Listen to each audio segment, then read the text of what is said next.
रामायण प्रसंग किष्किंधा कांड तपस्विनी स्वयंप्रभा। वह गुफा अत्यंत ही अंधकारमय थी, किंतु वानरों की दृष्टि उस अंधकार में भी कार्य कर रही थी। उनका तेज और पराक्रम अवरुद्ध नहीं होता था और उनकी गति वायु के समान थी। तीव्र वेग के साथ वे उस गुफा के भीतर पहुंच गए। भीतर पहुंचकर उन्होंने देखा कि वह स्थान अत्यंत उत्तम, प्रकाशमान और मनोहर था।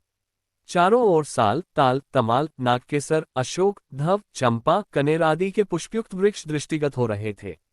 वे सभी वृक्ष सुवर्णमय थे, उनसे अग्नि के समान प्रभा निकल रही थी और उनके फल फूल भी सुनहरे रंग के थे। इन वृक्षों में लगे मूंगे और मणियों के समान चमकीले फूलों और फलों पर सुनहरे रंग के भौरे मंडरा रहे थे। सूर्य जैसी आभा वाली कांचन वृक्षों से घिरे अनेक विशाल सरोवर भी दिखाई पड़े, जिनमें स्वर्णकमल और सुनहरे मत्स्य शोभा पा रहे थे। उन्होंने वहां पर सोने और चांदी से बने हुए बहुत सारे भवन भी देखे, जिनकी खिड़कियां मोतियों की जालियों से ढकी हुई थीं।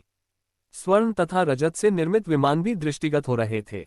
वहां रखे हुए अनेक पात्रों में सोने, चांदी और कांसे के ढेर भरे हुए थे। बहुमूल्य सवारियां, सरस, मधु, महामूल्यवान दिव्य वस्त्रों के ढेर, विचित्र कंबल एवं कालीने, मृगचर्मों के समूह आदि भी जहां तहां रखे हुए थे। कुछ दूर जाने पर उन्हें वकल और काले रंग का मृगचर्म धारण किए हुए एक स्त्री दिखी, जिसका मुख तपस्या के तेज से दमक रहा था। परम बुद्धिमान हनुमान जी ने उस तपस्विनी के पास जाकर हाथ जोड़कर कहा, देवी, आप कौन हैं? ये गुफा, ये भवन तथा ये रत्नादि किसके हैं? हे देवी, हम लोग भूख, प्यास और थकावट से व्याकुल होकर जल मिलने की आशा से इस गुफा में चले आए हैं, किंतु यहाँ के अद्भुत पदार्थों को देखकर हमारी विवेक शक्ति लुप्तप्राय हो गई है। ये सब आपकी तपस्या के प्रभाव से हुआ है या ये कोई आसुरी माया है? तपस्विनी ने ये कहकर कि तुम सब पहले भोजन ग्रहण कर लो, उन सभी को शुद्ध भोजन, फल मूल आदि दिया।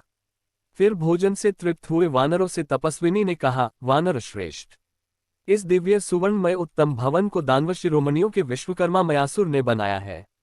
इस भवन में निवास करते हुए मयासुर का संपर्क हेमा नाम की अप्सरा से हो गया, जिससे क्रुद्ध होकर देवराज इंद्र ने अपने वज्र से मयासुर का वध कर डाला। अब ये स्थान हेमा के ही अधीन है। मैं मेरसावर्णी की कन्या हूं और मेरा नाम स्वयंप्रभा है। हेमा मेरी प्रिय सखी है, उसी के द्वारा नियुक्त होकर मैं इस स्थान का संरक्षण करती हूं। अब तुम लोग बताओ कि तुम लोग किस प्रयोजन से घूम रहे हो?